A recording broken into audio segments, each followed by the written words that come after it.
आपको पता सूरदास जी जब इस दुनिया से विदा हुए तो कैसे गए? गिरिराज गोवर्धन में चंद्र सरोवर है, वहां ठाकुर जी ने चंदा मामा की मांग की थी मैया यशोदा से। तो चंद्र सरोवर पर जब हम ब्रज यात्रा करते तो वहाँ जाते हैं, सूरदास जी की कुटिया पे भी जाते हैं। तो वहाँ सूरदास जी वहीं पर उन्होंने अपने देह का त्याग किया। तो जब शरीर जा रहा होता है तो व्यक्ति कमर के पीठ के बल लेटा होता है, ऐसे सीधा जैसे बेड पे सोते हैं। ऐसे ही सूरदास जी सोए हुए थे, पता था कि अब शरीर जाने वाला है।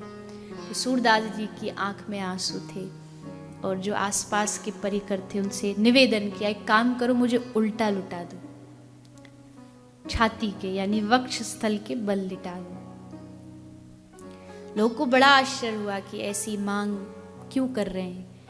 तो बाबा सूर ने कहा कि आंख से आंसू बह रहे हैं, रोते रोते सूर ने कहा, मैंने इस ब्रज भूमि को कभी पीठ नहीं दिखाई, मैं जाते जाते इस ब्रज की धरती को, इस ब्रज की रज को पीठ नहीं दिखाना चाहता, इसलिए मुझे वक्ष छाती के बल लिटा दिया जाए। और छाती के बल जब सूर लेट गए तो सबने कहा कि सब जानते थे कि बाबा सूर ने सारा जीवन अपना भगवान की वाणी गा करके भगवान को रिझाया है। तो कहा कि जाते जाते एक और कोई अंतिम भाव सुना जाए। तब सूर ने अंतिम भाव गाया। ये सूरदास जी का अंतिम भाव था। दृढ़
सब जग माझ अंधेरो।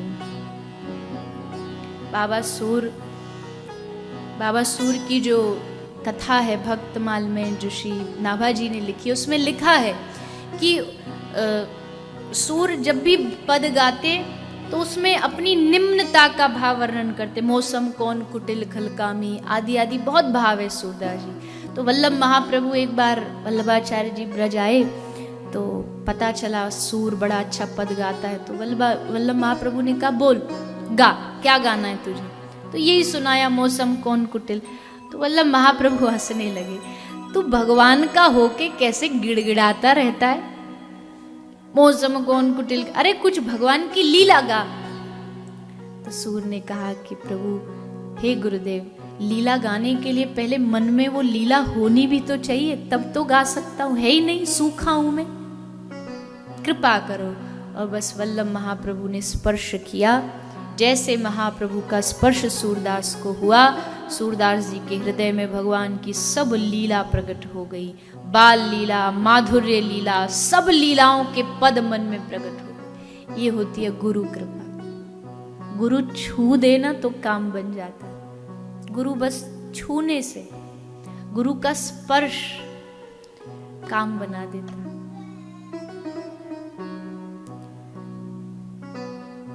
जिनके जीवन में गुरु है ना, बहुत भाग्यशाली हुआ। उसका महत्व समझिए, उसकी महिमा को समझिए, क्योंकि जिस दिन जब वो नहीं रहेंगे ना, तब उनके स्पर्श, उनकी वाणी के लिए आपके कान, आपकी आंखें, उनका एक झलक, एक दर्शन पाने के लिए तरसेंगे।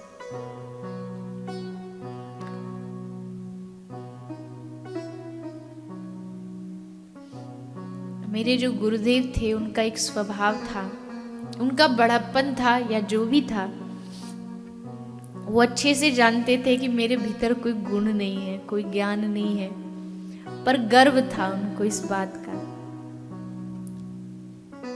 2009 में मैं भारत से बाहर भागवत कथा करने गई थी। बस यही गर्व था उनको, और बड़े गर्व से कहते थे। कई वक्ताओं के नाम उन्होंने याद कर रखे थे। मैं फिर कह दूं, वो जानते थे मुझ में गुण नहीं है, पर शायद होता है ना, माता पिता होते हुए भी वो चढ़ाते रहते हैं, तो सबका नाम लेके बोलते। समूचे भारत में, वो बंगला भाषा, बंगाली थे, तो हिंदी उनकी शुद्ध नहीं थी, तो वो उनके अपने लैंग्वेज भाषा में बोलते थे कि सारे विश्व, समूचा भारत, गोटा भारत में, समूचा विश्व में चित्रलेखा जैसा वक्ता नहीं। वो भी जानते थे, मुझे भी पता है कि ये सब झूठ है, लेकिन वो गुरु कृपा थी। वो बस उनका लाड था। आज कोई 1000 प्रशंसा भी कर दे, 1000 बात भी बोल दे, लेकिन उस शब्द का कोई तुलना नहीं है। इसलिए गुरु को तन मन धन सब दे दीजिए, क्योंकि एक बार मौका चूक गया तो फिर हाथ नहीं आएगा। गुरु प्राप्त हुआ है, उनके चरणों पर पूर्ण विश्वास, कह दिया सो कह दिया, फिर प्रश्न नहीं कि क्यों करूं, करने से क्या होगा, लाभ होगा कि नहीं होगा। तूने कहा, बस यही मेरा जीवन, तूने कह दिया, बस मेरा काम यही खत्म।